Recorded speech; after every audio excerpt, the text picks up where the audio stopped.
Before we begin, if you're enjoying these true stories from law enforcement, please take a moment to subscribe to the channel and hit that like button. It really helps us continue bringing you these unsettling accounts. And I'm curious, where are you watching this from right now? Drop your location in the comments below. Now, let's get into tonight's story. My name is Mark Wayne, and I was a California state trooper for 12 years before everything changed.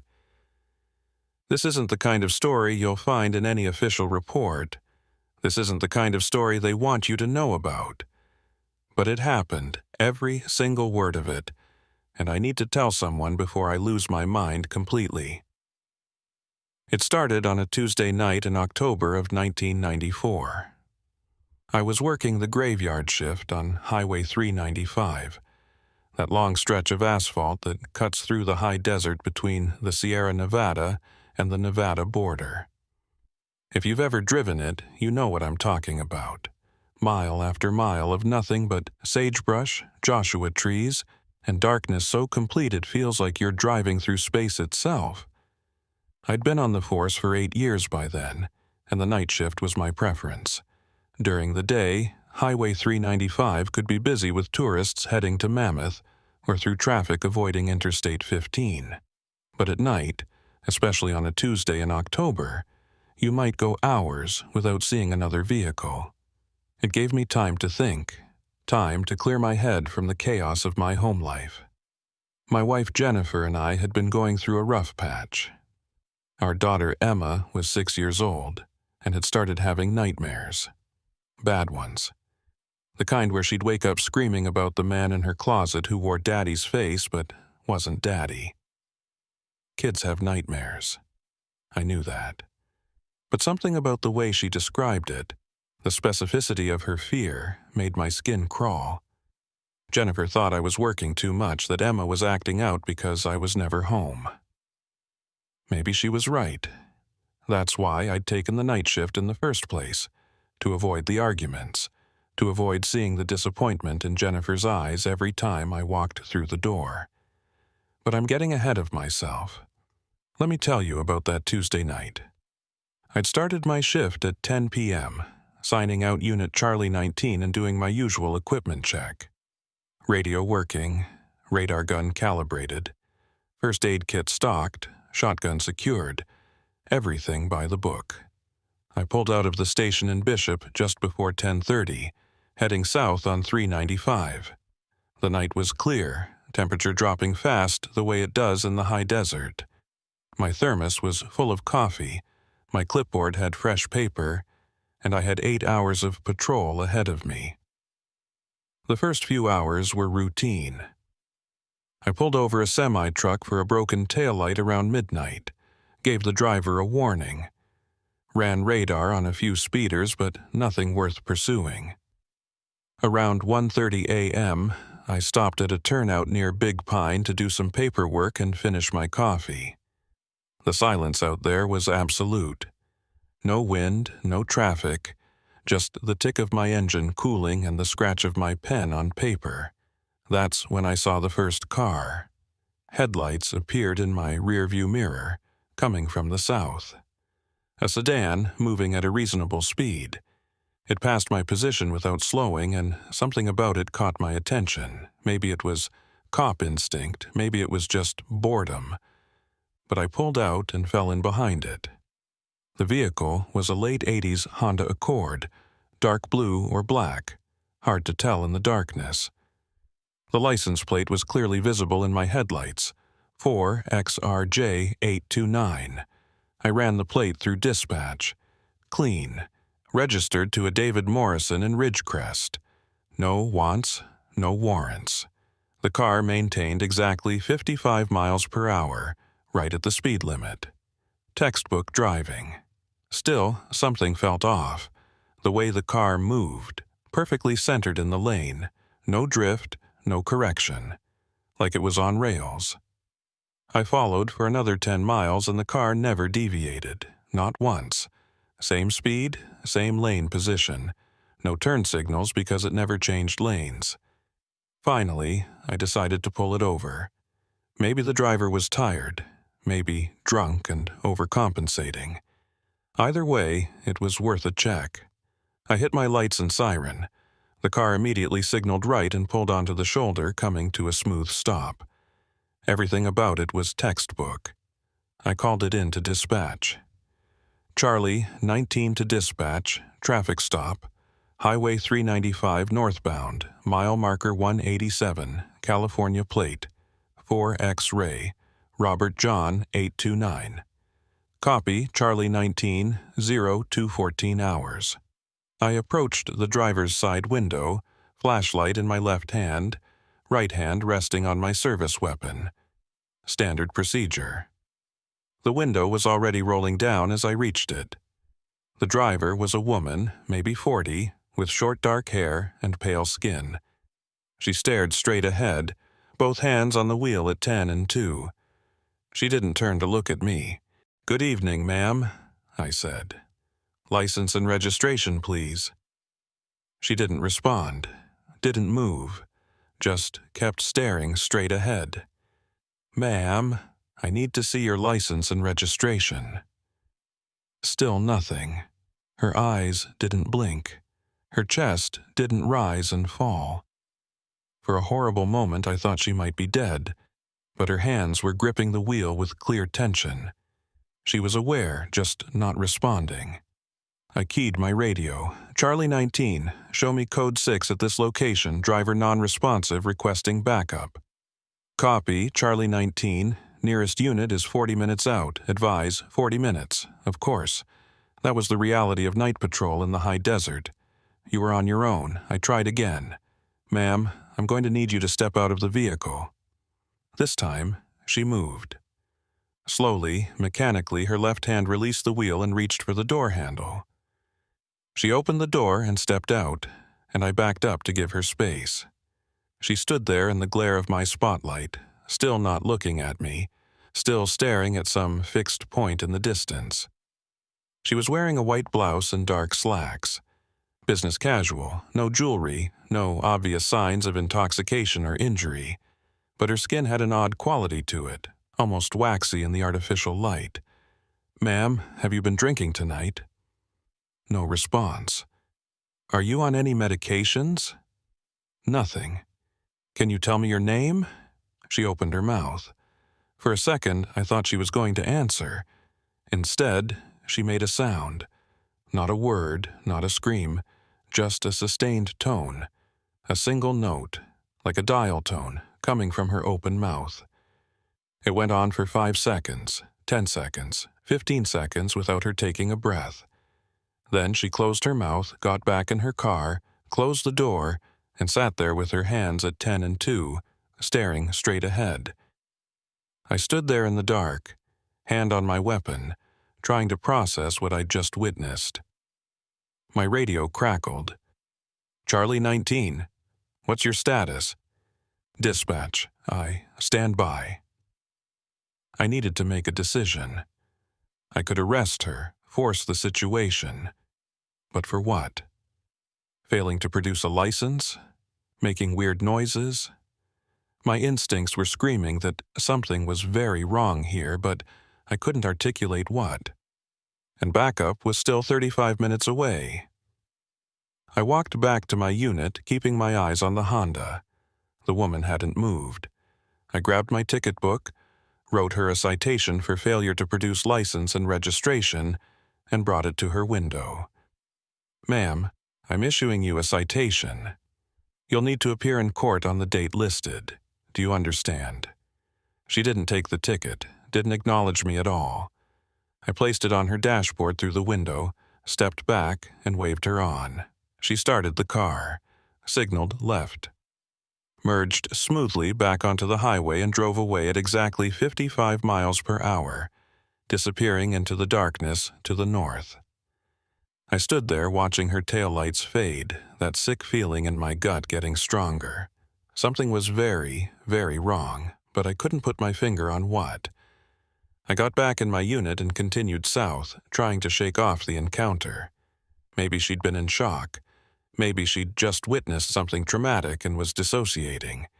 I'd seen stranger things in 12 years of police work, or so I thought. An hour later, around 3:30 a.m., I was approaching the town of Independence when I saw another car. Same make, same model, same color, same license plate. 4XRJ 829. I blinked, checked my speedometer, checked my mirrors. It was traveling south, the opposite direction, passing me in the northbound lane. I caught a glimpse of the driver as we passed.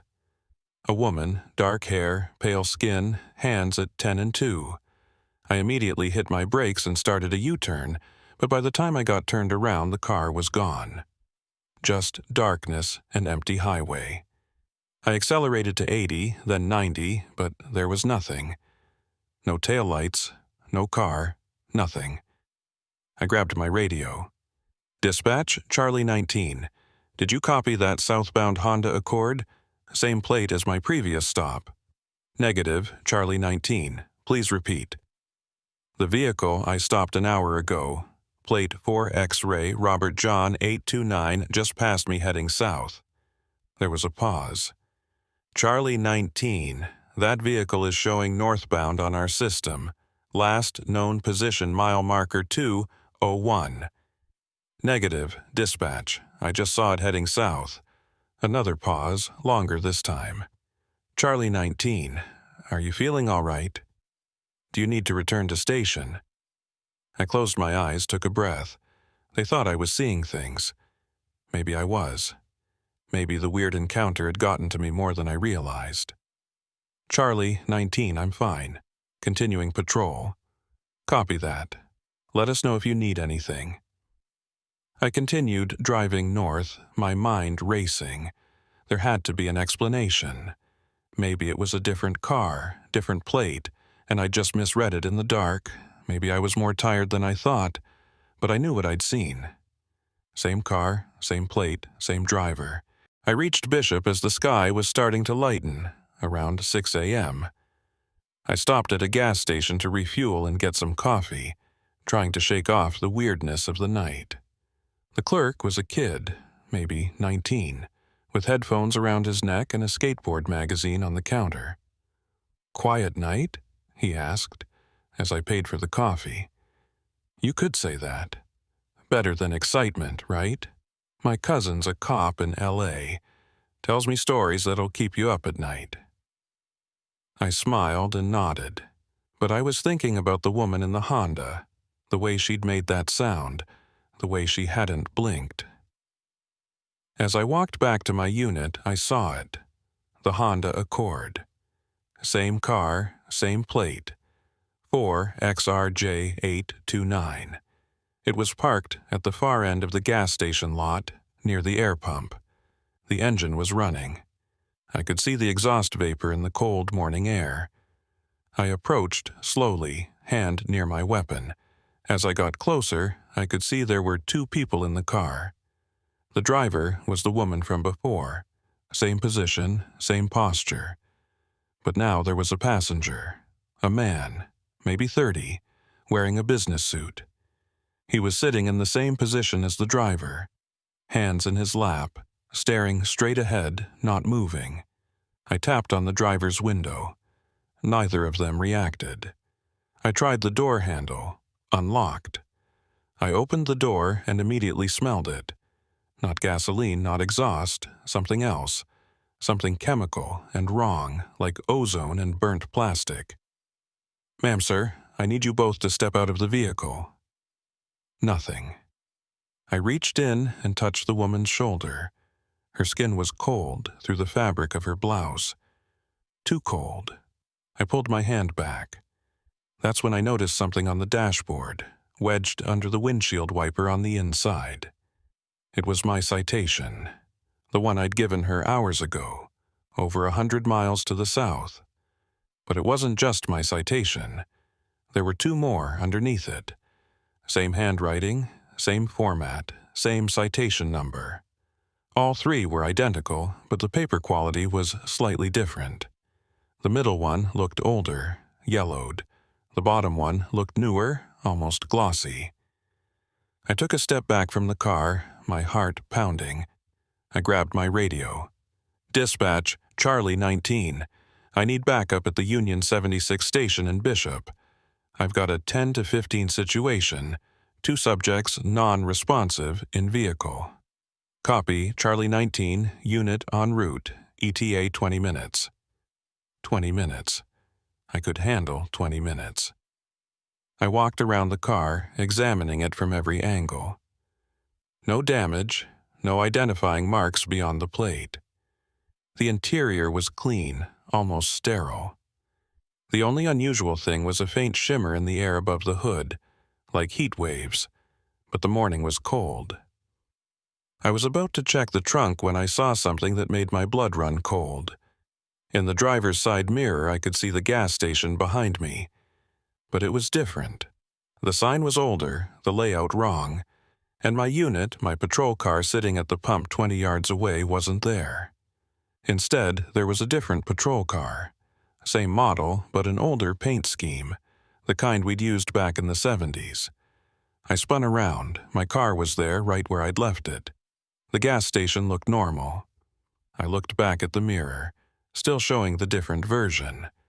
I reached for the mirror to adjust it, and that's when both subjects in the car turned their heads in perfect synchronization and looked at me. Their eyes were black, not the pupils, the entire eye. Black like empty space, like holes in reality. They opened their mouths simultaneously, and that same tone came out. But now it was in harmony, 2 notes creating a chord that made my teeth ache and my vision blur. I stumbled backward, nearly falling. The tone got louder, and I could feel it in my chest, in my bones, vibrating through me. The air around the car started to shimmer more intensely, and the car itself seemed to become less solid, like I was looking at it through water. I ran. I'm not proud of it, but I ran. I made it to my unit, got inside, and locked the doors. Through my windshield, I could see the Honda was solid again. The shimmer was gone. But now the car was facing a different direction. It had been pointing north. Now it was pointing west, toward the mountains. And there were 3 people inside. The woman, the man, and now someone in the back seat. I couldn't make out details from where I was, but I could see the silhouette. My backup arrived 15 minutes later. Officer Tom Reeves, a good cop who'd been on the force for 20 years. He pulled up next to me, and I got out to brief him. "What have we got, Mark?" I pointed to the Honda. 2, maybe 3 subjects, non-responsive. Vehicle matches a stop I made earlier tonight. Something's not right about it. Tom looked at the car, then at me. "You look like hell, Mark. When's the last time you slept?" "I'm fine. Just be careful when you approach." We walked toward the Honda together. As we got closer, Tom slowed down. "You smell that?" he asked. I nodded. The ozone smell was... We reached the car. It was empty. All the doors were closed, windows up. No people, no citations on the dashboard. Just an empty Honda Accord with the engine running and the license plate for XRJ829. Tom tried the doors. Locked. He looked at me. "You said there were people inside?" There were. 2 in front, 1 in back. He walked around the car, peering in the windows. "Mark, there's nobody here. Are you sure you saw..." The car alarm went off. Not the normal car alarm sound, but that tone again. The same note the woman had made, screaming from the car's speakers. Tom jumped back, hand on his weapon. The alarm got louder and louder until it was physically painful. I covered my ears, but it didn't help. The sound was inside my head. Then it stopped. The car engine cut off. The lights went dark. And painted on the inside of the windshield, in something dark and wet, were 3 words: "Wrong shift, wrong shift, wrong shift," written over and over, filling the entire windshield. Tom was on his radio immediately, calling for more backup, calling for a supervisor. I just stood there staring at those words. That's when I noticed something else. Something that made everything else seem insignificant. Sitting on top of the car, perfectly centered on the roof, was a California Highway Patrol badge. My badge. I reached for my shirt. My badge was still there, right where it should be. Tom saw it too. "Mark? What the hell is this?" I didn't have an answer. I didn't have any answers. By the time the sun was fully up, we had 4 patrol units, a supervisor, and a tow truck at the scene. We searched the car top to bottom. Empty. Clean. The writing on the windshield was gone. The badge on the roof was gone. Tom and I both saw it, but there was no physical evidence. The car was registered to David Morrison in Ridgecrest, just like the plate indicated. We called him. He answered on the second ring, confused about why the police were calling. His Honda Accord, plate 4XRJ829, was sitting in his driveway where it had been all night. He sent us a photo to prove it. Same car, same plate. I was sent home with orders to get some sleep. The sergeant suggested I might want to talk to someone, maybe a counselor. The implication was clear. I was seeing things. I was stressed. I was cracking under the pressure. But Tom had seen it too. He backed me up, confirmed the alarm, confirmed the weird smell. But without physical evidence, there was nothing to investigate. I drove home as the morning traffic started picking up. Jennifer was making breakfast when I walked in. Emma was watching cartoons in the living room. "You're home early," Jennifer said, not looking up from the stove. "Long night." "I'm going to get some sleep." Mark ... She turned to face me. "Are you okay? You look like you've seen a ghost." I almost laughed. A ghost would have been easier to explain. "I'm fine. Just tired. I went upstairs, stripped off my uniform, and fell into bed. I was asleep in minutes, but my dreams were wrong. I was back on Highway 395, driving north, and every car I passed had the same license plate. 4XRJ829. And in every car, the same woman, the same man, the same empty black eyes. In the dream, I looked in my rearview mirror and saw my own face, but my eyes were black too, and my mouth was open, making that tone. I woke up screaming. Jennifer was standing in the doorway, Emma hiding behind her legs. "Daddy?" Emma's voice was small, frightened. I tried to calm my breathing. "I'm okay, sweetheart. Just a bad dream." But Emma was shaking her head. "No, it's not a dream. The man in the closet told me. He said you found the wrong car. He said you weren't supposed to see it yet." The room went cold. "Emma, what man? What are you talking about?" But she just ran from the room, and Jennifer followed her, shooting me a concerned look over her shoulder. I got up and opened my closet. Empty, except for my clothes and shoes. Nothing unusual. But hanging from the rod, on a wire hanger, was a highway patrol uniform. My uniform. But something was wrong with it. The badge number was different. The name tag said Wayne, but the first name wasn't Mark. It said Michael. I don't have a brother. I don't have any siblings. But as I stared at that uniform, I realized something that made my hands shake and my vision blur. I remembered him. Michael Wayne, my older brother.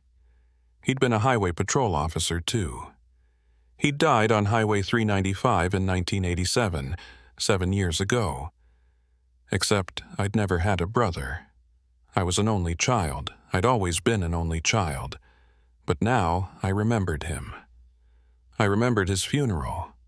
I remembered taking his badge to our mother. I remembered applying to the highway patrol because of him. 2 sets of memories, existing simultaneously in my head. One where I was an only child, and one where I had a brother who died. Both felt equally real. I grabbed my phone and called Tom Reeves. "Tom, do you remember my brother?" Silence on the other end. "Mark, you don't have a brother." "I know, but do you remember one?" "Michael Wayne. Died in 1987. More silence, then, "Jesus, Mark. Yeah, I remember him. I was at his funeral, but you don't have a brother. How am I remembering this?" Neither of us had an answer. I hung up and sat on the edge of my bed, trying to understand what was happening. The car, the woman, the missing time, the duplicate memories. It was all connected somehow, but I couldn't see the pattern yet. My radio crackled from downstairs where I'd left my duty belt. Dispatch was calling for all units. "All units be advised, multiple reports of a Honda Accord. California plate 4 X-ray. Robert John 829, traveling at high speed on Highway 395. Vehicle reportedly appearing and disappearing. Last seen near Olancha. Approach with extreme caution." I grabbed my phone and called the station. "This is Wayne. I'm coming in. Mark, you're off duty. Get some rest. This is my case. I'm coming in." I got dressed, grabbed my keys, and headed for the door. Jennifer tried to stop me, but I didn't have time to explain. I wasn't even sure I could explain. As I got in my personal vehicle and started driving toward Bishop, my phone rang. Unknown number. I answered. "Wayne," that tone again. The same sound the woman had made, but now it was coming through my phone. And underneath it, barely audible, a voice. My voice. "Wrong shift. Wrong shift. You're in the wrong shift." The call disconnected. I drove faster, racing toward Highway 395, toward whatever was waiting for me there. Because I was starting to understand. Not completely, not clearly, but enough to be terrified. The woman in the Honda wasn't lost. She wasn't a victim. She was a warning. And whatever I'd seen last night, whatever was happening on Highway 395, I had the horrible feeling it was just beginning. The sun was high in the sky now. Traffic was picking up, and somewhere out on that endless stretch of highway, a dark blue Honda Accord with the license plate 4XRJ829 was driving in impossible directions, carrying impossible people, and leaving a trail of fractured reality in its wake. I was a California state trooper. It was my job to serve and protect. But how do you protect people from something that breaks the laws of reality itself? I was about to find out. I made it to the Bishop station in 40 minutes, breaking every speed limit along the way. Sergeant Robert Crawford was waiting for me in his office, arms crossed, face set in that expression of disappointed authority I'd seen too many times before. "Mark, sit down." I remained standing. "Sarge, about the Honda Accord, the report's coming in. Sit down." I sat.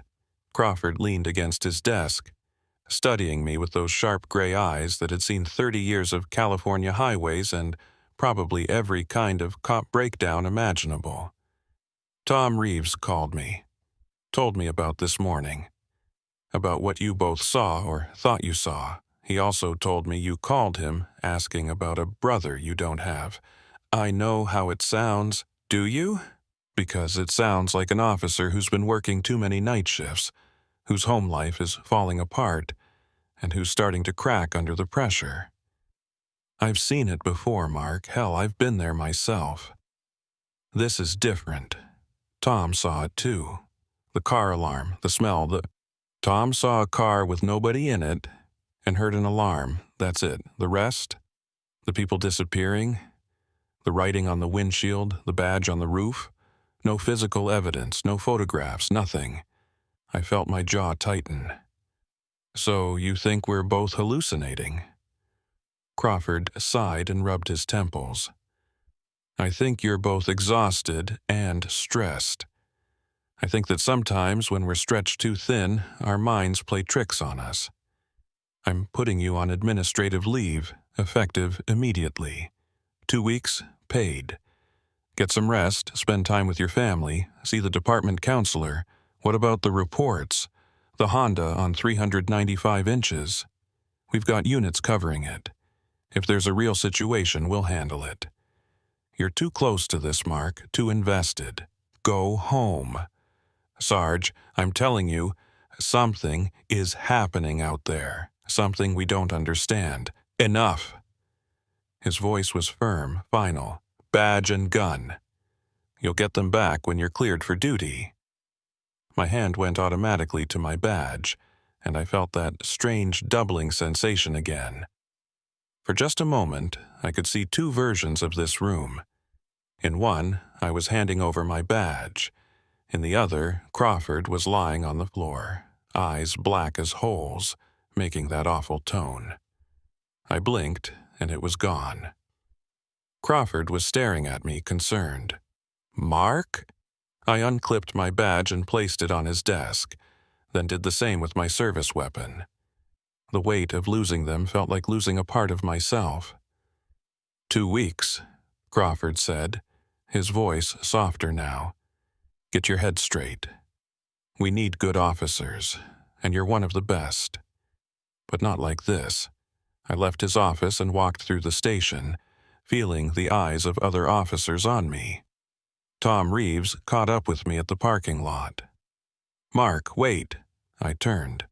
Tom looked as rough as I felt, dark circles under his eyes, a nervous energy in his movements. Tell me I'm not crazy, Tom. You're not crazy. He glanced back at the station, then lowered his voice. I went home after my shift, tried to sleep. Couldn't. So I started going through old files, records from Highway 395. Mark, there's a pattern. What kind of pattern? Every 7 years, going back to 1952, clusters of weird reports, strange vehicles, officers seeing impossible things, disappearances, all centered on Highway 395, all happening in October. The pieces were starting to fit together in a way that made my skin crawl. 1987, that's when my brother died. The brother you don't have. The brother I remember having. Tom pulled out a folded paper from his jacket pocket and handed it to me. It was a photocopy of an old incident report, dated October 15th, 1987. The reporting officer was listed as Michael Wayne, California Highway Patrol. My brother who never existed. The report detailed a traffic stop of a Honda Accord, license plate 4XRJ829. The driver was non-responsive. The vehicle displayed unusual properties. The final line of the report made my blood run cold. Officer requesting immediate backup. Situation escalating. Send all available units to mile marker 187. That was the last official communication from Michael Wayne. He was found 3 days later in his patrol car, parked on the shoulder of Highway 395. The car was locked from the inside. Michael was behind the wheel, hands at 10 and 2, eyes open, staring straight ahead. Dead. The autopsy couldn't determine cause of death. No heart attack, no stroke, no injuries. It was as if he'd just stopped living, except I never had a brother named Michael. I was an only child. But now I had memories of him that felt as real as any other memory. His laugh, the way he'd taught me to throw a baseball, his funeral, my mother crying. How many of us remember him? I asked Tom. I asked around quietly. 3 other officers. We all remember Michael Wayne. We all remember his death, but when we check the records, he doesn't exist. There's no birth certificate, no employment records, no death certificate. Nothing. But this report is the only document in the system that mentions him. I found it in an archived file box in the basement.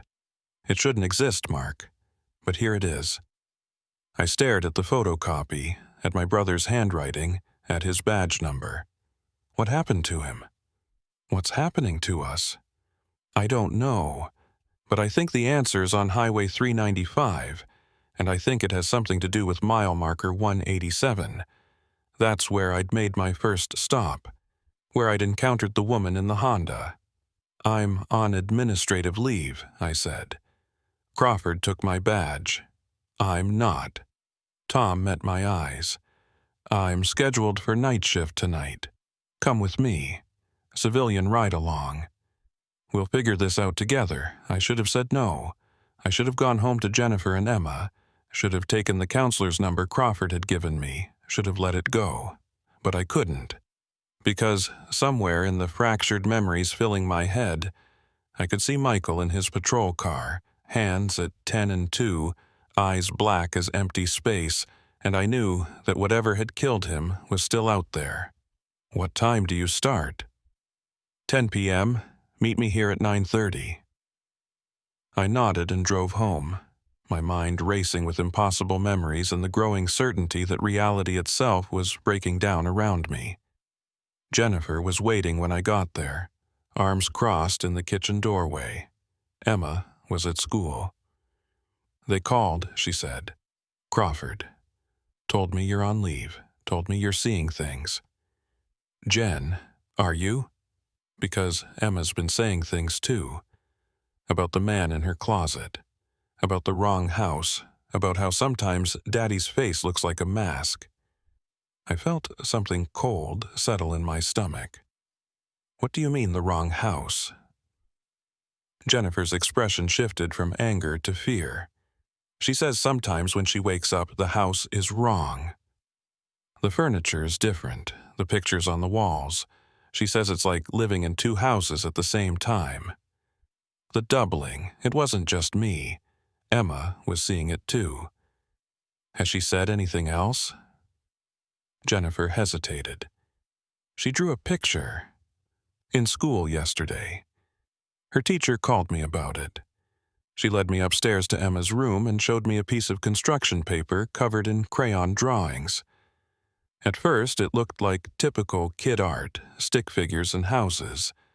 But as I looked closer, I saw the details that must have alarmed the teacher. Emma had drawn our house. But she'd drawn it twice, overlapping, with two versions of each window, two doors, two roofs. In one version, stick figures stood in the windows, smiling. In the other version, the figures had black circles for faces. And at the bottom of the page in Emma's careful first-grade handwriting, Mile 187. My hands started shaking. "Mark, what's happening to us?" I wanted to lie, to protect her from the impossible reality I was beginning to understand. But I couldn't. I don't know yet, but I'm going to find out tonight. "No," Jennifer grabbed my arm. "No, you're not going back out there. Whatever's happening, let someone else handle it. Stay here. With us. I can't. Jen, if this is what I think it is, if this is connected to my brother, you don't have a brother." Her voice cracked. "Mark, you're an only child. We've been married for 8 years. I would know if you had a brother. But you remember him, don't you? If you really think about it." Michael. He was at our wedding. He gave a toast. I watched the color drain from Jennifer's face as the impossible memory surfaced in her mind, too. No, that's not. We didn't. But her eyes said she did remember. She remembered Michael's toast, remembered him dancing with Emma when she was a baby, remembered his funeral. "This is insane," she whispered. "I know, but I have to understand why. I have to know what's happening. And if you end up like him, like this Michael who may or may not have existed, what happens to Emma and me then?" I didn't have an answer for that. I spent the afternoon trying to rest, but sleep wouldn't come. Every time I closed my eyes, I saw that Honda Accord, saw the woman with black eyes, saw mile marker 187 glowing in my headlights. At 8 p.m., I kissed Jennifer and Emma goodbye. Emma held on to me tighter than usual. "Daddy, don't go to the wrong place." "What do you mean, sweetheart?" "The man in the closet says there's a right place and a wrong place. He says you keep going to the wrong place. He says if you go there too many times, you won't be able to find your way back. I knelt down to her level. Emma, is the man in the closet right now? She nodded slowly and pointed to her bedroom. The door was slightly ajar, and in the darkness beyond I could swear I saw movement. Stay with Mommy, I told her, and walked toward the bedroom. Mark, don't, Jennifer warned, but I was already pushing the door open. Emma's room was dark except for the nightlight shaped like a moon. I flipped on the overhead light. The closet door was open. Inside, hanging among Emma's dresses and jackets, was a California Highway Patrol uniform. Badge number 2487. Name tag, M. Wayne. Michael's uniform. The one he'd been buried in. The one that shouldn't exist. I reached out to touch it, and the fabric felt wrong. Like it existed in multiple states at once, solid and insubstantial simultaneously. A voice behind me. Michael's voice, but wrong somehow. Layered with that awful tone. You should have stayed on the right shift, Mark. I spun around, nobody there. Just Emma's toys, her bed, her bookshelf. But when I looked back at the closet, there were words carved into the back wall, fresh marks in the wood. Mile marker, 187 October, 1994. Wrong shift. Today's date. Tonight's date. I grabbed the uniform and ran downstairs. Jennifer met me at the bottom. What is that? Call Crawford. Tell him about this. Tell him I was right. Tell him... I stopped. What could I tell him that wouldn't sound insane? Mark, please, don't go. I have to. This ends tonight. I drove to the station, arriving at 9:30 as planned. Tom was waiting in the parking lot, his patrol car already running. You look like you've seen a ghost, he said. Maybe I have. I showed him the uniform. This was in Emma's closet. Michael's uniform, with today's date carved into the wall. Tom's face went pale. Mark, maybe this is a sign. Maybe we should let this go. We can't. You know we can't. Whatever's happening, it's accelerating. Emma's seeing it. Jennifer's starting to remember things that didn't happen. If we don't stop it tonight, it's going to spread. Tom nodded slowly. Okay, but we do this smart. We document everything. Body cameras, dash cam, the works. Whatever we find, we make sure there's proof this time. We headed south on Highway 395, the familiar route I'd driven hundreds of times. But tonight, everything looked slightly off. The mile markers seemed to be in the wrong places. Towns appeared where they shouldn't be. The road itself seemed to curve in impossible ways. Are you seeing this? Tom asked, gripping the steering wheel tighter. Yeah, it's getting worse. We passed mile marker 200, then 199, then 198. The numbers counting down toward 187, toward whatever was waiting for us there. Tom's radio crackled. All units, be advised, multiple 911 calls reporting a Honda Accord on Highway 395, driving in both directions simultaneously. Witnesses report the vehicle is flickering, like a bad television signal. This is Charlie 17, Tom responded. We're approaching the area now.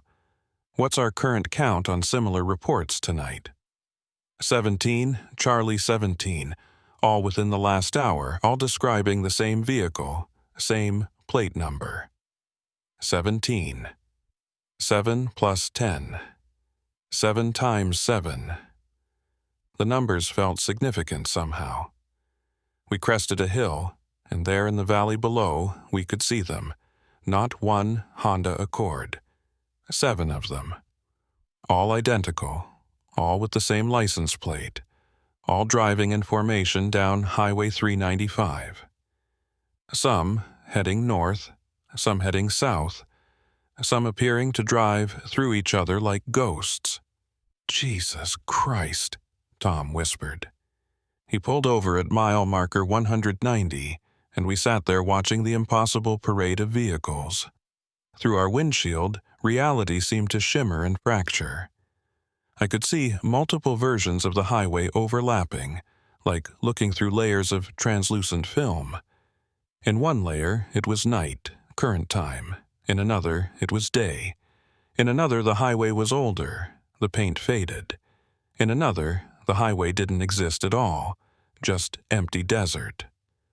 "Tom, look at your dash cam." He checked the monitor. The camera was recording, but what it showed was different from what we were seeing with our eyes. On the screen, Highway 395 was empty. No cars, no phenomenon, nothing unusual.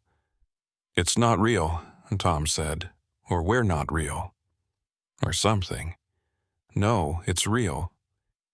We're just seeing something we're not supposed to see. We're seeing between." Between what?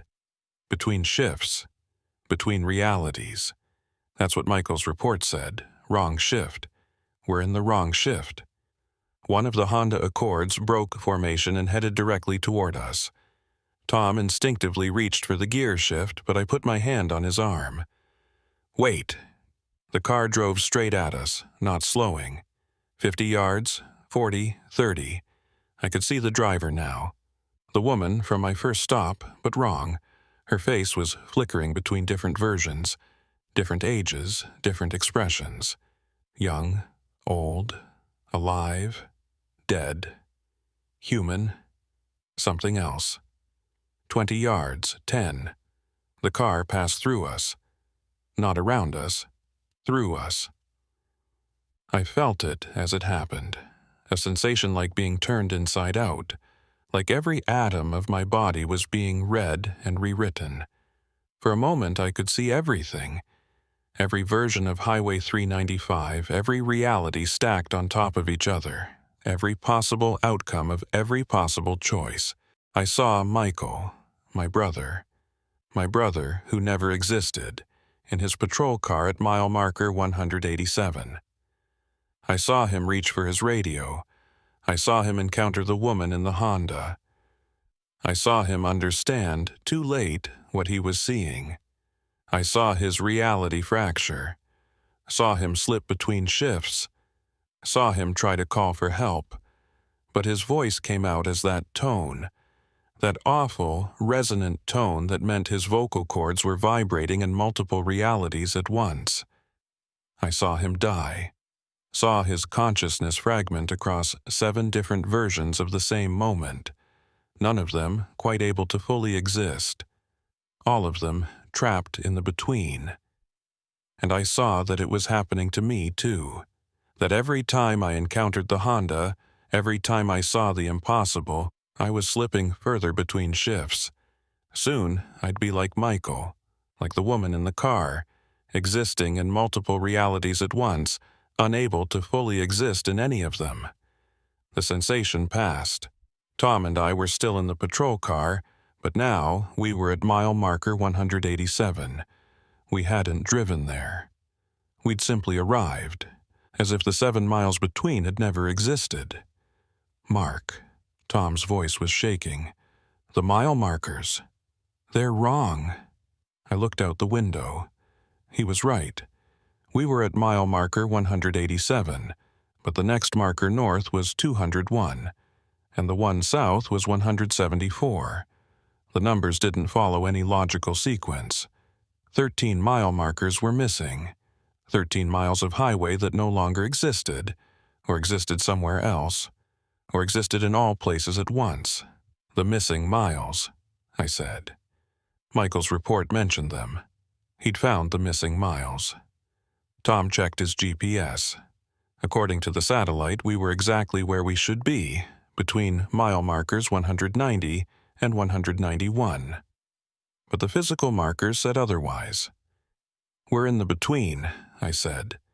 "This is where the shifts overlap. This is where reality breaks down." All 7 Honda Accords had converged on our position now, parked in a circle around us, engines running. In each car, I could see drivers, different people, different ages, but all with the same empty black eyes. Tom's hand moved to his service weapon. What do we do? Before I could answer, every car door opened simultaneously. The drivers stepped out, moving in perfect synchronization. They surrounded our vehicle, standing motionless in the glare of our headlights. The woman from my first stop was directly in front of us. She opened her mouth and that tone came out, but this time I could hear words underneath it. Wrong shift. Wrong shift, wrong shift. You're in the wrong shift. Go back. Before you forget which one is real. Before you become like us. Between. Always between. Never fully here. Never fully there. Wrong shift. Wrong shift. She pressed her hand against our windshield, and where she touched, the glass began to fracture. Not breaking, but splitting into layers, showing multiple versions of the glass existing simultaneously. I could see through those layers now. In one, Tom and I sat in the patrol car, watching the impossible scene. In another, the patrol car was empty. In another, there were different officers inside. In another, the car was burning. In another, it had never been there at all. Mark. Tom's voice seemed to come from very far away. I can see myself. Multiple versions. Which one is real? Which one is me? I looked at him and saw what he meant. Tom was sitting in the driver's seat, but I could also see overlapping versions of him.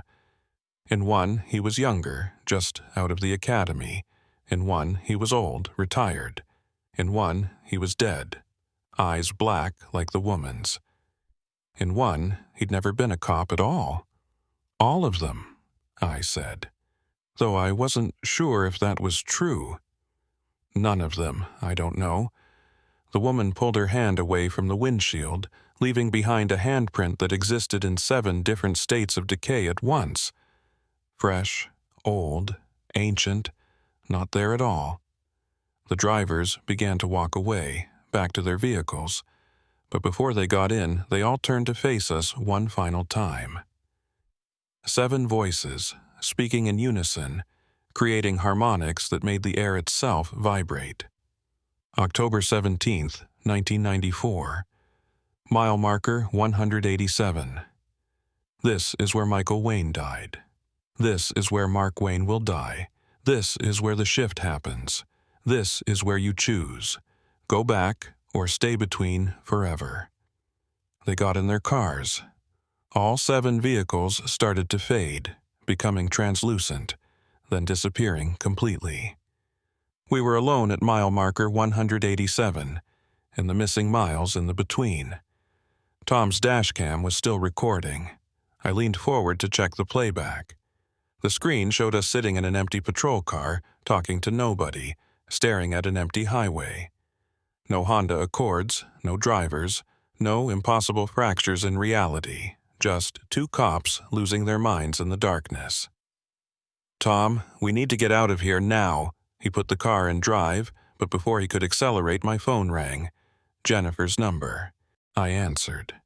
Jen? That tone again. But this time it was Jennifer's voice underneath, fractured and distant. Mark, where are you? You've been gone for 3 days. Emma won't stop crying. The man in the closet is getting stronger. He looks more like you every time I see him. Please come home. Please come back to the right shift. I checked my watch. 10:47 p.m. We'd left the station at 9:30, just over an hour ago. Jen, I left 90 minutes ago. What do you mean, 3 days? Mark, it's October 20th. You left on the 17th. Where have you been? I looked at Tom. His radio was going crazy now, multiple voices overlapping, dispatch trying to reach us. Charlie 17, what's your location? You missed 3 shift reports. Sergeant Crawford is looking for you. Where the hell have you been? 3 days. We'd been in the missing miles for 3 days, but it had felt like minutes. Time worked differently in the between. Tom hit the gas and we accelerated north, trying to get away from mile marker 187. But as we drove, I watched the mile markers passing. 188, 189, 190, then suddenly back to 187. We were looping, trapped in the missing miles. "It won't let us leave," Tom said, panic creeping into his voice. "Mark, it won't let us leave." I saw movement in the rearview mirror. Behind us, 7 patrol cars were following in formation, maintaining perfect spacing. In each car, I could see an officer, and in one of them, I saw myself. Older, eyes black, hands at 10 and 2, making that awful tone. That was my future. Trapped between shifts, existing in multiple realities at once, losing pieces of myself with each loop until there was nothing left but the tone and the empty eyes and the endless drive through the missing miles. Unless I could find a way back to the right shift. Unless I could figure out what Michael had tried to do before he died. Unless I could understand the pattern. 7 years. 7 vehicles. 7 versions. 7 patrol cars following us now. The number 7 over and over. And then I remembered something from the old reports Tom had shown me. The first incident in 1952. 7 people had disappeared from Highway 395. 7 people, all on October 17th, all near mile marker 187. Every 7 years since then, more disappearances, more fractures, more people slipping between shifts. This was the 7th cycle. 1952, 1959, 1966, 1973, 1980, 1987, 1994. Michael had died in 1987, the 6th cycle. This was the 7th, the final one. After tonight, either the pattern would break, or it would lock into place forever, and the missing miles would spread. 13 miles would become 20, then 30, then 50, until eventually all of Highway 395 existed in the between, and everyone who drove it would slip between shifts, fracturing reality further and further until there was no reality left at all. Just endless variations, endless possibilities, and no way to tell which one was real. I had to stop it, but I didn't know how. Tom was hyperventilating now, his hands white-knuckled on the steering wheel as we passed mile marker 187 for the 5th time. "Mark, I can't do this. I can't keep driving in circles. I need to get out. I need—" The patrol cars behind us were getting closer. I could see the officers more clearly now. 7 versions of me, 7 versions of Tom, 7 versions of Michael, all existing simultaneously, all trapped between shifts. One of them was speaking, and I could hear him through the radio, through multiple realities at once. "You can't escape. You're already between. The moment you saw the Honda, you started to fracture. Every encounter pulls you deeper. Soon you'll be like us. Soon you'll be everywhere and nowhere. Soon you won't remember which reality is home." Tom looked at me, and I saw the fear in his eyes. But underneath the fear, I saw something else, the beginning of fracture. I could see multiple versions of him starting to overlay, just like I'd seen in the windshield fractures. And when I looked down at my own hands, I saw them too. Multiple versions slightly out of sync, existing in different positions at once. We were running out of time. The patrol cars behind us were catching up, and ahead, parked exactly at mile marker 187, was the Honda Accord. One final time. The woman was standing beside it, waiting. Tom slowed the car, and we stopped 20 feet away. For a long moment, nobody moved. Then the woman walked toward us, and with each step she became clearer, more solid, more real than anything else in the between. She reached our window. Tom didn't roll it down. She didn't seem to care. Her voice came through anyway, clear and distinct, no longer distorted by that awful tone. "Your brother understood," at the end. Before he fractured completely, he understood that the missing miles aren't missing at all. They're here, stacked on top of each other, every version existing simultaneously. He understood that the shifts aren't different realities. They're the same reality, seen from different times. "What are you?" I managed to ask. "A warning. A victim. A choice. I'm what happens when someone stays between too long. I'm every version of myself that ever drove Highway 395, collapsed into one. I exist in all times, all places, all shifts. And soon you will too, unless you choose. Choose what? Which version is real? Which shift is home? Your brother couldn't choose. He saw all the possibilities, all the versions of his life, and he couldn't decide which one to hold on to. So he fractured, and now he exists in all of them, fully present in none." She pointed behind us to the 7 patrol cars. I could see Michael in one of them now, clear as day. My brother, the one who died 7 years ago, the one who never existed. He was looking at me, and in his eyes, I saw recognition. I saw regret. I saw a warning. Choose, Mark.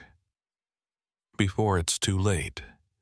Choose which reality is yours, and hold on to it with everything you have. Forget the others. Let them go, or you'll end up like me, like him, between forever. The woman walked back to her Honda Accord, got in, and drove away. This time, she didn't disappear. She simply drove north, out of the missing miles, back into regular Highway 395.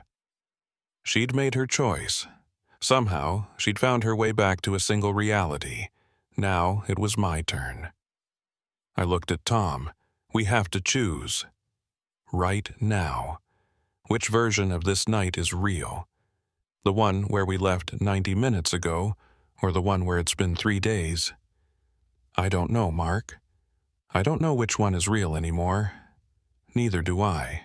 But we have to pick one and believe it, completely. No doubt. In the distance, I heard sirens. Real sirens, not the fractured multi-reality versions. They were coming from the north, from the regular highway. Backup was coming. In one reality, they were looking for us because we'd been gone for 3 days. In another, they were responding to our call about the Honda Accord from 90 minutes ago. 2 possibilities. 2 shifts. 2 versions of tonight. I had to choose. I closed my eyes and thought about Jennifer, about Emma, about which version of them was waiting at home. I thought about my house, my life, my reality. I thought about Michael's funeral, but also about being an only child. Both memories were there, equally real, equally false. I had to let one go. I opened my eyes. It's been 90 minutes. That's the reality I choose. We left at 9:30. It's now just after 10:40. That's what's real. Tom nodded slowly. Okay, yeah. 90 minutes. 3 days is wrong. That's the fracture trying to pull us in. We've been here 90 minutes. The patrol cars behind us started to fade. The fractured versions of mile marker 187 began to merge, collapsing back into a single point. We were choosing our reality, and the between was letting us go.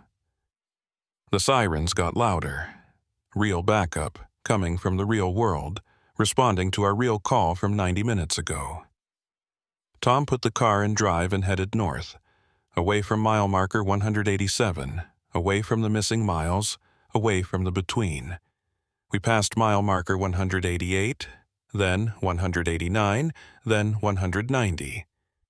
The numbers were in the right order now, sequential, real. We'd made it back. 3 patrol cars met us at mile marker 195. Sergeant Crawford was in the lead vehicle, and he did not look happy. "Where the hell have you been?" he demanded as we got out. "You called in at 10 to 15 2 hours ago and then went dark. No radio response, no updates, nothing. 2 hours, Not 90 minutes, not 3 days. 2 hours. We'd been in the between longer than I'd thought. Time was still fractured, still uncertain, but we were back, and that's what mattered. We were investigating the Honda Accord reports, Tom explained. Got turned around in the dark. Lost track of time. Crawford studied us both with those sharp eyes. You look like you've aged 10 years. What really happened out there? I opened my mouth to answer, but found I couldn't explain it. How do you describe reality fracturing? How do you explain being caught between shifts? How do you tell your sergeant that you've been driving through missing miles that exist in 7 places at once? Nothing, sir. Just a long night. Crawford didn't believe me. I could see it in his face. But he also didn't push. Maybe he knew there were some things on Highway 395 that defied explanation. Maybe he'd had his own experiences with the between. Get back to the station. Write up your reports. And Mark, Tom, you're both done for the night. Hell, you're both done for the week. Take some time. Process whatever the hell happened out here. We drove back to Bishop in silence. The sun was starting to rise, painting the sky in shades of pink and orange. Normal colors, normal light, normal reality. I checked my phone. 6:15 a.m. 7 hours since we'd left the station. 7 hours, not 90 minutes, not 3 days, not 2 hours. 7 hours had passed in the real world. There was a voicemail from Jennifer. I listened to it on speaker so Tom could hear. Mark, it's 5 a.m. You said you'd be home by 3. I'm worried. Call me when you get this. I love you. 5 a.m. She'd called 2 hours ago. Worried because I was late, but not panicked because I'd been gone for days. This was the right shift. This was real. When I got home, Jennifer was asleep on the couch, still in her clothes from yesterday. Emma was asleep in her room. Everything was where it should be, when it should be, how it should be.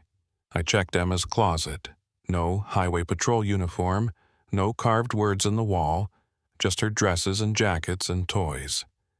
I went back downstairs and gently woke Jennifer. I'm home, I said. She looked up at me with sleep-blurred eyes. What time is it? 6:30.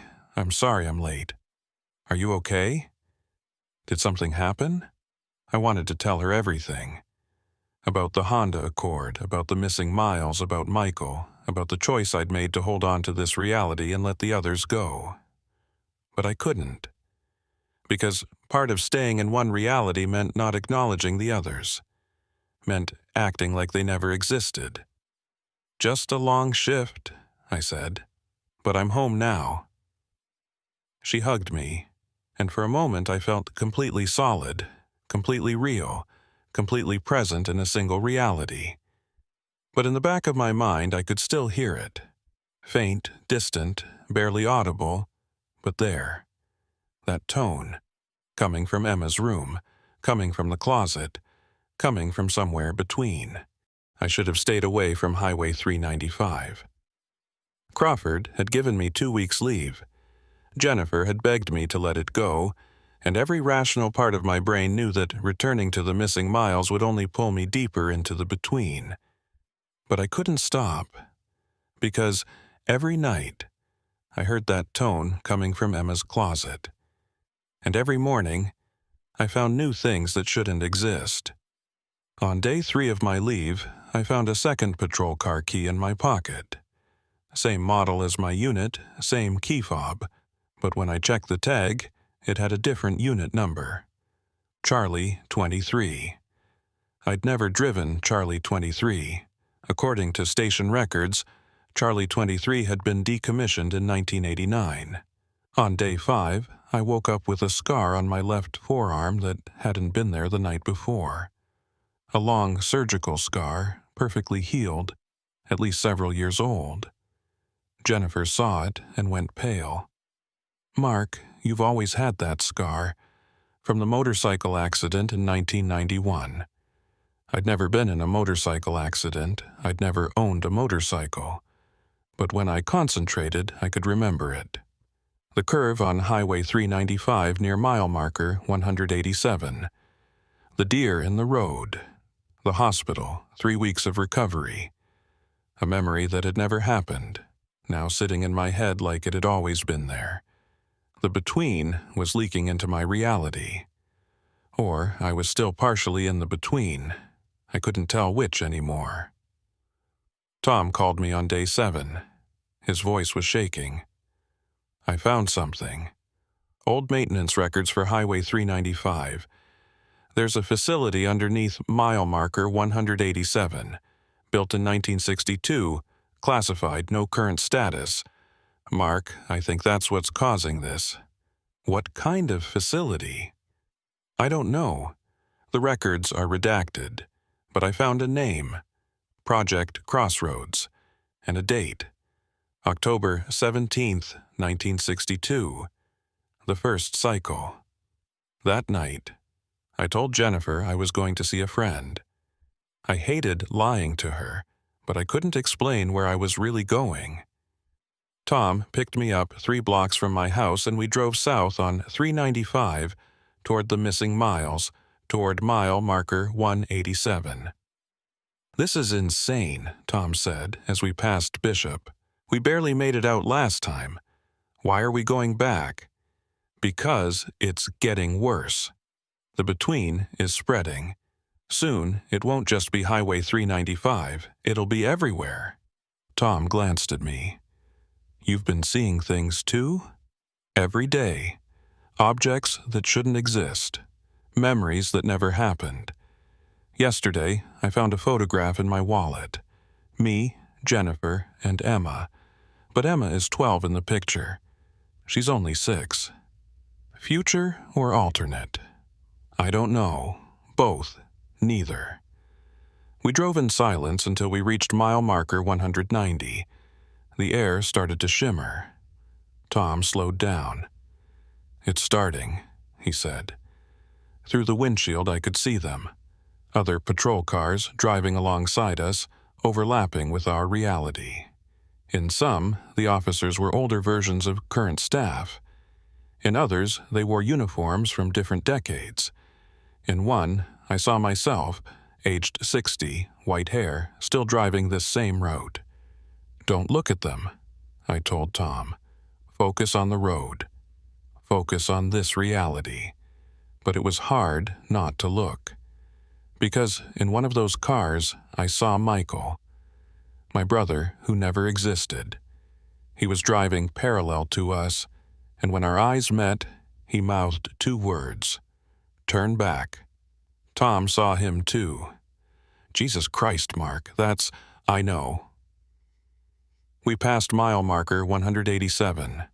The shimmer intensified, and suddenly we weren't alone on the road anymore. 3 patrol cars pulled up alongside us, perfectly synchronized. Same make, same model, same year, but different unit numbers. The driver of the nearest car gestured for us to pull over. Tom looked at me. "Should we?" "We don't have a choice." We pulled onto the shoulder. The 3 other cars did the same, forming a line behind us. I watched in the mirror as the drivers got out. 3 California Highway Patrol officers. They walked toward us with purposeful strides. Tom and I stepped out to meet them. As they got closer, I felt my stomach drop. I recognized one of them. Officer David Hernandez, my training officer from 10 years ago. Except Hernandez had retired 5 years back and moved to Arizona. The other 2 I didn't know, but their badges said Wayne. M. Wayne and K. Wayne. Michael. I knew, but K. Wayne. Officer Mark Wayne, the one with K. Wayne, said. She was a woman, maybe 35, with my eyes and my father's jaw. "You need to stop investigating the missing miles. Who are you?" "I'm Catherine Wayne, your sister, in the shift where Michael survived and you had a sister instead of a brother." My head spun. That's not possible. Everything's possible in the between, Michael said, stepping forward. Mark, we don't have much time. Every moment you spend near mile marker 187, you fracture further. Soon, you won't be able to distinguish between shifts at all. Why are you here? Why can all of you cross between shifts? Catherine answered. Because we're already fractured. Michael died, but didn't die. He exists in the between permanently. I was investigating the same thing in my reality and got trapped. Hernandez is from a shift where he never retired. We're all caught between, and we're trying to warn others before they end up like us. What's causing it? What's under mile marker 187? They exchanged glances. Michael spoke carefully. In 1962, the government built a research facility beneath this stretch of highway, Project Crossroads. They were experimenting with quantum observation, trying to prove the many worlds interpretation of reality, the theory that every decision creates a branching timeline. They proved it, Catherine continued. But they did more than that. They weakened the barriers between worlds. Here, at mile marker 187, the membrane between realities is thin. And every 7 years, on October 17th, it tears completely. Why October 17th? Because that's the day the facility had its catastrophic failure. October 17th, 1962. The experiment got out of control, and 7 researchers were caught between shifts. They still are. The woman in the Honda Accord? That's Dr. Sarah Chen, the project lead. She's been trying to warn people for 60 years, existing in all times simultaneously. Hernandez pulled out a folded map and spread it on the hood of Tom's car. It showed Highway 395 with detailed markings around mile marker 187.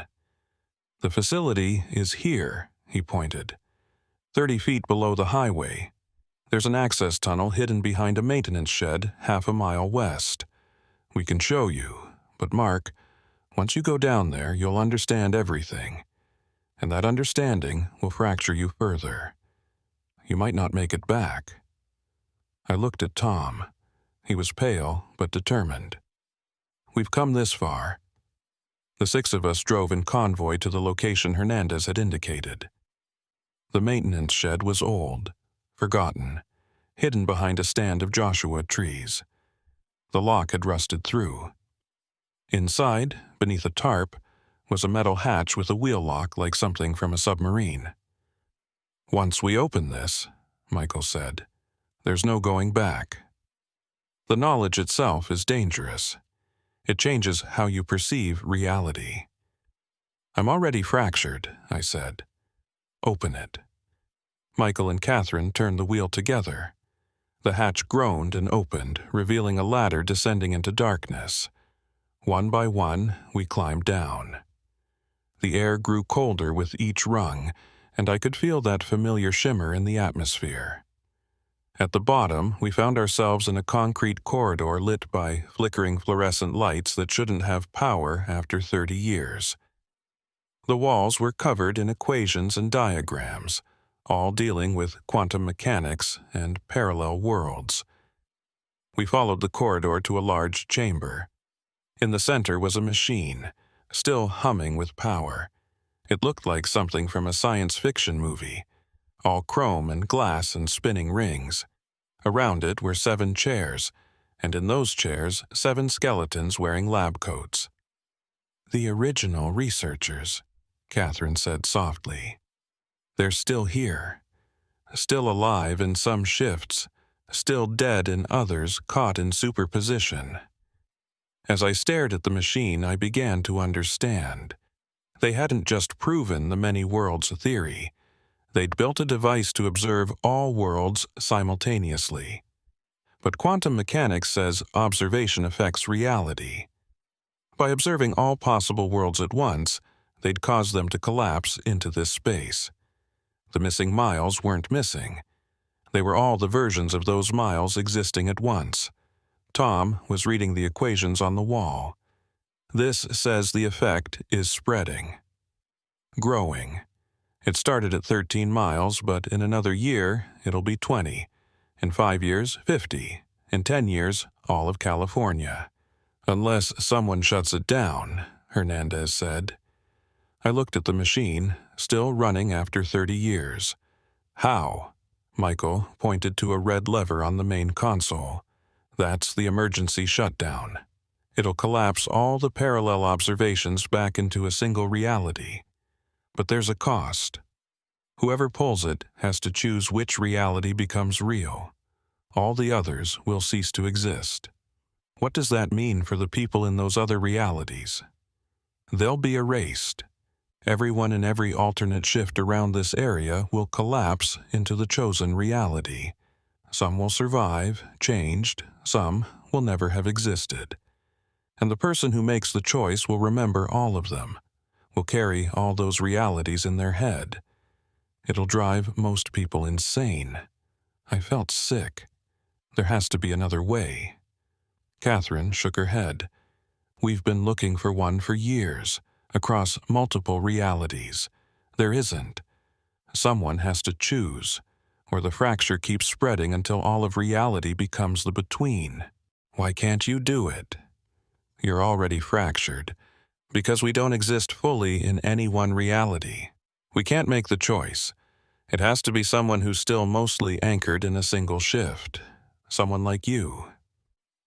I looked around the chamber, at the skeletons of researchers who'd paid the ultimate price for their curiosity, at my brother who'd never existed, at my sister from another shift, at my training officer who'd retired or hadn't depending on which reality you asked. What happens to all of you if I choose? Depends on which reality you pick, Michael said. Choose the one where I died and I'm gone. Choose the one where I survived and Catherine never existed. Choose wrong, and Jennifer and Emma might not be waiting for you at home. My phone rang. Jennifer's number. I answered. Mark. Her voice was distant, fractured. Mark, where are you? Emma's getting worse. She's in the closet talking to herself, or to other versions of herself. I can hear multiple voices. Mark, I'm scared. Please come home. I'm coming. I'll fix this. I hung up and stared at the red lever. How do I choose which reality? Michael stepped beside me. You think about the version of your life you want to be real, the one that matters most, and you hold on to it while you pull the lever. The machine will read your quantum state and collapse everything else into that choice. What if I choose wrong? Then you go home to a family that isn't quite yours, a life that isn't quite right, and you spend the rest of your days wondering if the people you love are the real ones, or just echoes of who they should have been. I reached for the lever, then stopped. Tom, you should leave. Get back to the surface. This might not be safe. I'm not leaving you down here. Tom, we're partners. I stay. I nodded, grateful. I gripped the lever and closed my eyes. I thought about Jennifer, about the way she smiled when she thought I wasn't looking. About Emma, about her laugh, about how she held my hand when we crossed the street. I thought about my house, my job, my life. The reality I'd been living. The one I'd chosen to believe in when we escaped the missing miles. That was real. That was home. I pulled the lever. The machine screamed. The spinning rings accelerated, faster and faster, until they blurred into a solid sphere of light. The chamber filled with that tone, the awful, resonant frequency that existed across all realities. I held on to my thoughts, my memories, my chosen reality, even as I felt other versions trying to overlay themselves. I saw 1,000 different versions of this moment. In some, I didn't pull the lever. In some, Tom pulled it instead. In some, Michael stopped me. In some, the machine exploded. In some, nothing happened at all. But I held on. I focused on my reality, my family, my life. The light grew blinding, and then suddenly, everything went dark. I woke up on the surface, lying in the dirt near the maintenance shed. Tom was beside me, unconscious but breathing. The hatch was closed. When I opened it and looked down, the ladder descended into solid concrete. No chamber, no machine, no facility. I checked my phone. 3 hours had passed. It was just after midnight. I called Jennifer. "Mark?" Her voice was clear, solid, real. "Where are you?" "It's late.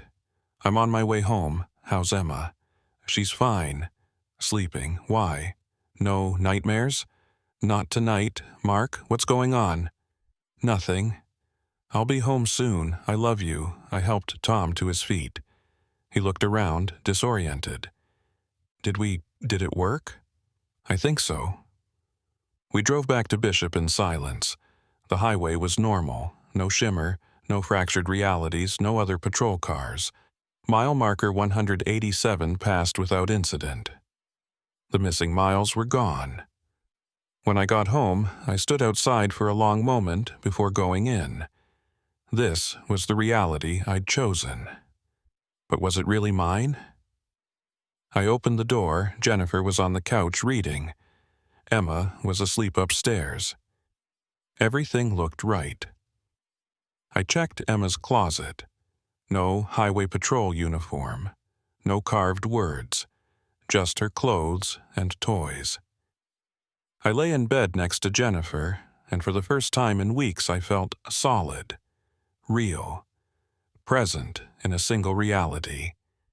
But as I drifted off to sleep, I realized something. In the reality I'd chosen, I never had a brother. Michael never existed. I'd always been an only child. So why could I still remember him? Why could I still see his face, hear his voice, remember our childhood together? The machine had collapsed the realities, but it hadn't erased my memories of them. I carried all those alternate lives in my head now, all those other versions of Mark Wayne, making different choices, living different lives.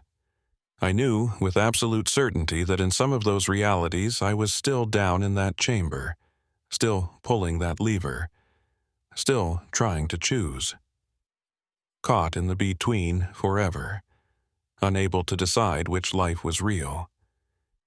But in this reality, I'd made it home, and I had to believe that was enough. 2 weeks after I pulled that lever, I returned to duty.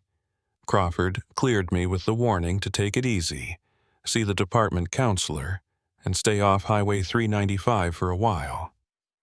I agreed to all three, knowing I'd probably break at least one of those promises. The first few days back were routine. Traffic stops, accident reports, the usual patrol work. Everything felt normal, real, solid, but small things kept nagging at me. Details that didn't quite add up. In my locker at the station, I found a commendation I didn't remember earning. For bravery during a 1991 shooting that I had no memory of. When I asked Tom about it, he looked at me strangely. "Mark, I was there. You saved my life that day, but I didn't remember.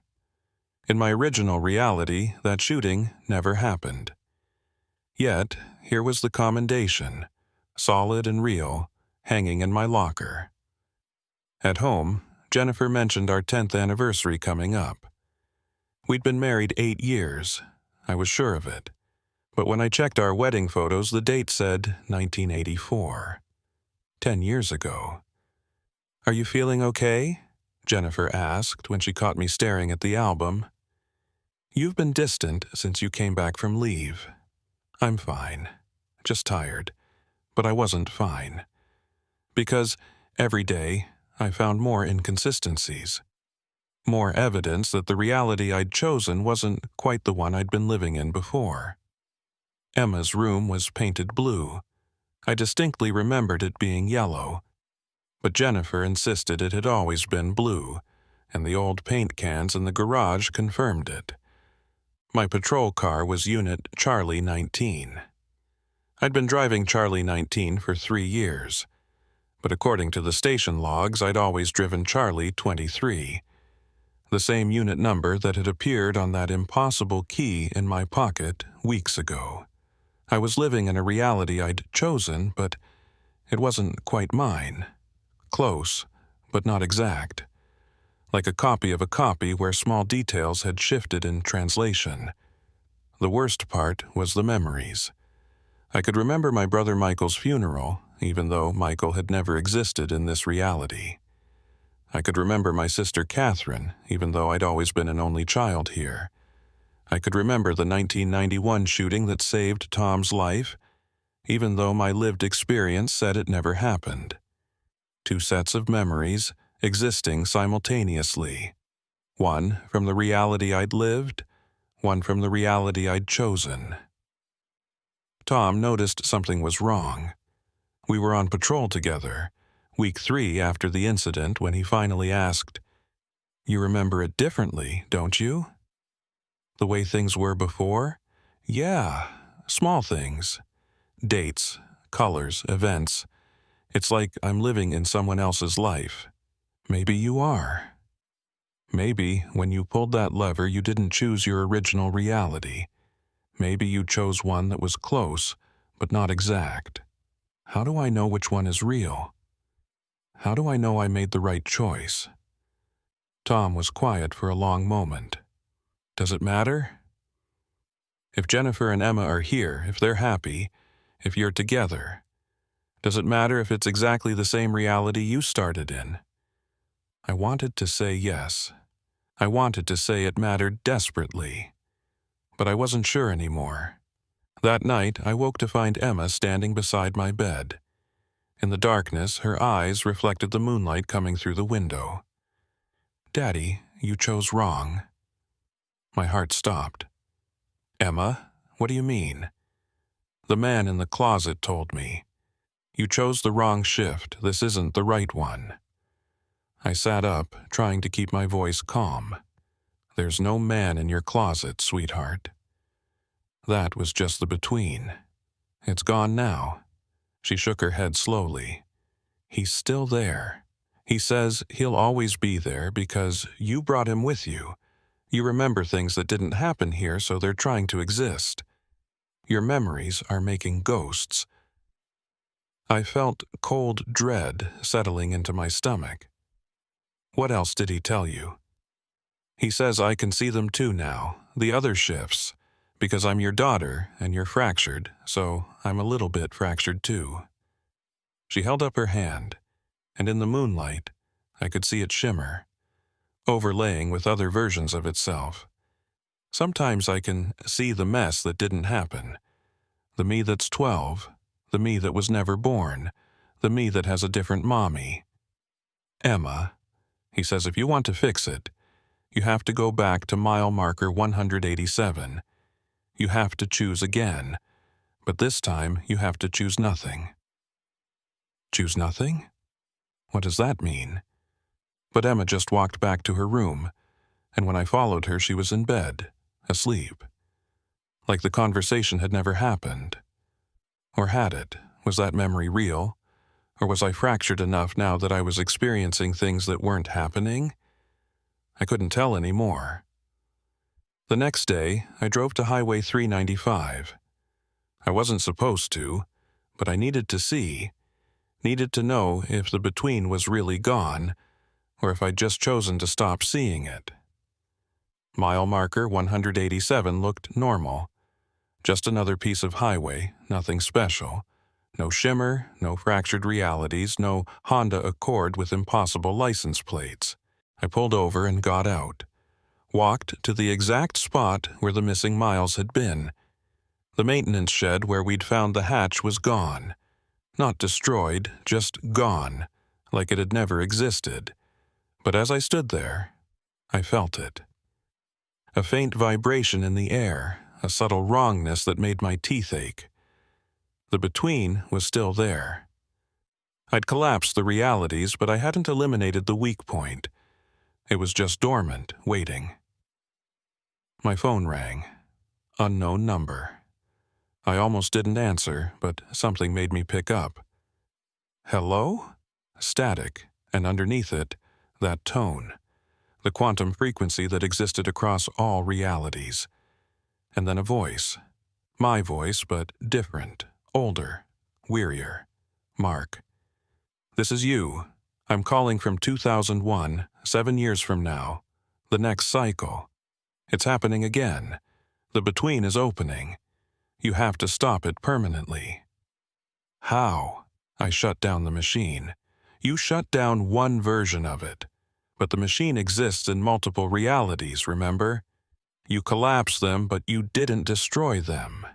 There are other versions still running, in other shifts you didn't choose. They're keeping the weak point alive. What do I do? You have to go back to the moment of choice. You have to choose nothing. Let the machine destroy itself without imposing a reality on it. Let all the possibilities exist in superposition permanently. It's the only way to seal the breach. But if I do that, what happens to this reality? What happens to Jennifer and Emma? I don't know. Maybe they exist. Maybe they don't. Maybe they exist differently. But if you don't do it, the fracture spreads. In my time, it's reached Los Angeles. Millions of people experiencing random reality shifts. Some remember versions of their lives that never happened. Some forget people who do exist. Society is breaking down because nobody can agree on what's real anymore. There has to be another way. The call disconnected. I stood there at mile marker 187, the sun setting behind the Sierra Nevada, casting long shadows across the highway. 7 years until the next cycle. 7 years to figure out how to permanently seal the breach without erasing the people I loved. Or 7 years to accept that maybe some things can't be fixed. Some choices don't have right answers. Some realities can't be reconciled. I got back in my patrol car and started driving north, back to Bishop, back to the family I'd chosen. Real or not quite real, they were mine now. But as I drove, I saw it in my rearview mirror. A dark blue Honda Accord, license plate 4XRJ829, maintaining perfect distance behind me. The driver was a woman with dark hair and pale skin, hands at 10 and 2. Dr. Sarah Chen. Still warning, still trapped, still existing in all times at once. I sped up. She matched my speed exactly. I changed lanes. She changed lanes. I pulled over. She pulled over, parking 20 feet behind me. I got out and walked toward her car, hand near my weapon, even though I knew it wouldn't matter. You can't shoot a quantum anomaly. As I approached, she rolled down her window. This time, when she opened her mouth, actual words came out, clear and undistorted. You can't save them all, Officer Wayne. Every choice you make erases someone. That's the nature of reality. One possibility means infinite impossibilities. There has to be a way to seal the breach without choosing. There is. But it requires accepting that you can't control which reality survives. You have to let go. Let quantum randomness decide. Accept that the outcome might not include you. I'm willing to risk that. Are you willing to risk them? She gestured to her back seat. I looked and felt my heart stop. Emma was sitting there. But not my 6-year-old Emma. A 12-year-old version, the one from the photograph I'd found. She looked at me with eyes that held knowledge no child should have. This is the Emma from the reality you didn't choose, Dr. Chen said. She exists because you remember her. Your fractured memories are keeping alternate versions alive, creating ghosts in the quantum foam. The more you remember, the more realities try to exist simultaneously, the worse the fracture gets. What do I do? Forget. Let go of the memories that don't belong. Accept this reality completely, or go back and choose nothing, and accept that you might not exist in the result. The 12-year-old Emma leaned forward. It's okay, Daddy. I'm not real anyway. I'm just a memory that won't die. Let me go. I felt tears on my face. I don't know how. Yes, you do. Stop going to mile marker 187.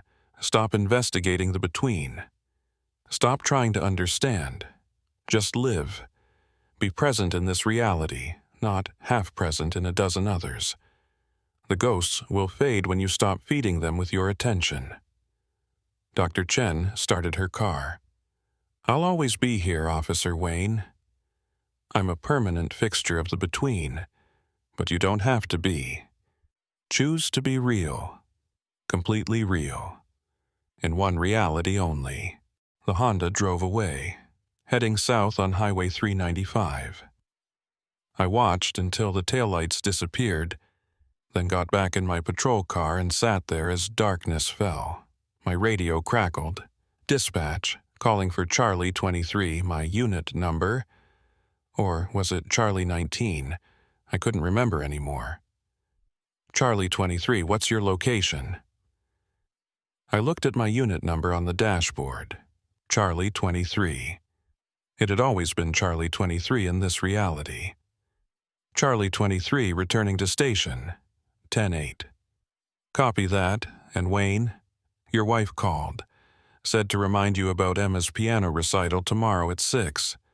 Don't be late. Piano recital? Emma didn't take piano lessons, did she? Or did she? And I just remembered a reality where she didn't. I drove back to Bishop, the confusion settling into acceptance. This was my reality now. Whatever inconsistencies existed, whatever memories didn't match, this was home.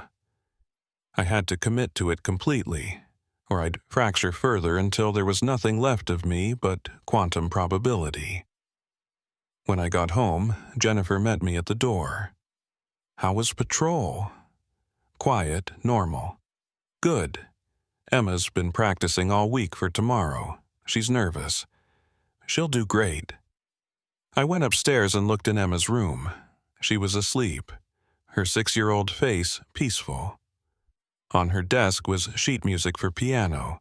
Apparently, she'd been taking lessons for 2 years. I didn't remember any of it, but that was okay. I'd learned to remember. I'd learned to make this reality my reality. I checked her closet before I left. Empty. No uniform, no carved words, no man in the darkness. Just a 6-year-old's clothes and toys and the normal mess of childhood. I closed the door and went to bed next to Jennifer, and for the first time since pulling that lever, I felt at peace. Not because everything was right, but because I'd stopped trying to make it right. I'd stopped trying to reconcile the inconsistencies. I'd accepted that I was living in a reality I'd chosen, even if it wasn't quite the one I'd started in. And that was enough. But that night, I dreamed of Highway 395. I dreamed of mile marker 187, of the missing miles, of the between. I dreamed of Michael and Catherine and Dr. Chen and all the other versions of reality I'd glimpsed. And in the dream, I was back in that chamber, hand on the red lever, forever choosing, forever unable to commit, caught in the moment of decision like Schrodinger's cat, both choosing and not choosing, existing in all states at once. Maybe I'd never left. Maybe I was still there, and this reality was just one of infinite possibilities spinning out from that moment. Maybe every version of me that could exist does exist, each one living in their chosen reality, each one believing they made it home. Or maybe I did make it home, and the dream was just a dream, and mile marker 187 was just another piece of highway, and the between was sealed, and everything was fine. I woke up to morning light and the smell of coffee. Jennifer was already downstairs. Emma was singing in her room. I got up, got dressed in my uniform, checked my badge. Charlie 23. That was my unit. It had always been my unit. I drove to work, passing mile marker 187 without incident. Normal highway, normal morning, normal life. The between was gone. Or I'd stopped seeing it. Either way, it didn't matter anymore. I was California State Trooper Mark Wayne. I had a wife and a daughter. I worked Highway 395, protecting and serving. That was real. That was enough. And if sometimes I remembered a brother who never existed, or found inconsistencies in my memories, or heard that faint tone in the distance, well, that was just the price of having looked too long into the between. Some knowledge can't be forgotten. Some choices leave scars across reality itself. But I was here. I was home. And I'd chosen to believe that was real, even if somewhere, in another shift, in another reality, a different Mark Wayne was making a different choice. Or pulling that lever again. Or still standing in that chamber, unable to choose, trapped between all possibilities forever. But that wasn't me. Not anymore. I'd made my choice. I'd come home. And that was the only reality that mattered, the only one I'd let be real. The rest was just noise in the quantum foam, possibilities that didn't manifest, roads not taken. I was Mark Wayne, California State Trooper, and this was my reality. I had to believe that. I had to. The end.